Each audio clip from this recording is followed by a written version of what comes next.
এই টাকাগুলো আলমারির মধ্যে তুলে রাখো। এই টাকার জোগাড় করতে গিয়ে তুমি তুমি তোমার সবকিছু বিক্রি করে ফেললে। নিজের সন্তানই যখন আমার কথা ভাবলো না, আমার বৌমাকে স্বীকার করলো না,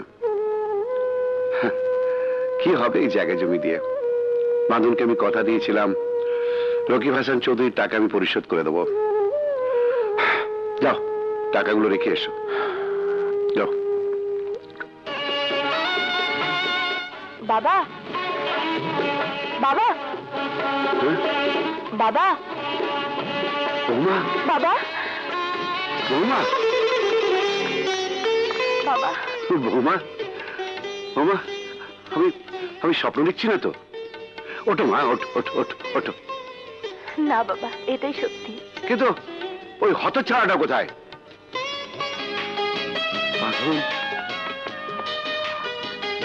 বাবা, আমি তোমার কথা রেখেছি বাবা। বাঁধন, আরে ওঠ ওঠ ওঠ বাবা, ওঠ। বাবা, আমরা কাজী অফিসে গিয়ে বিয়ে করেই তোমার বৌমাকে নিয়ে এসেছি। ওরে বাঁধন, তুই আমার সত্যিকারের সন্তান, তুই আমার সত্যিকারের সন্তান। ফটিক, ফটিক, এই ফটিক, ফটিক দেখো, আরে আমার ছেলে বৌমাকে নিয়ে এসছে দেখো। এই ফটিক চাঁদ, খবরদার, খবরদার, ভুলবে না, ভুলবে না। আরে না না, সেভাবে লাগেনি।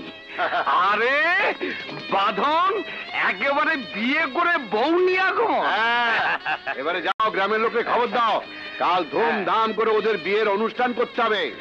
মাশাআল্লাহ, একটা গরু কিনে গ্রাম শুদ্ধ লোককে খাওয়াতে হবে। গরুর সাইজটা যেন তোমার মতো হয়। আরে ভেবো না, আমার চেয়ে বড় গরু নিয়ে আসবো। যাও যাও মা, যাও ভেতরে যাও, যা বৌমাকে ভেতরে নিয়ে যা, যা।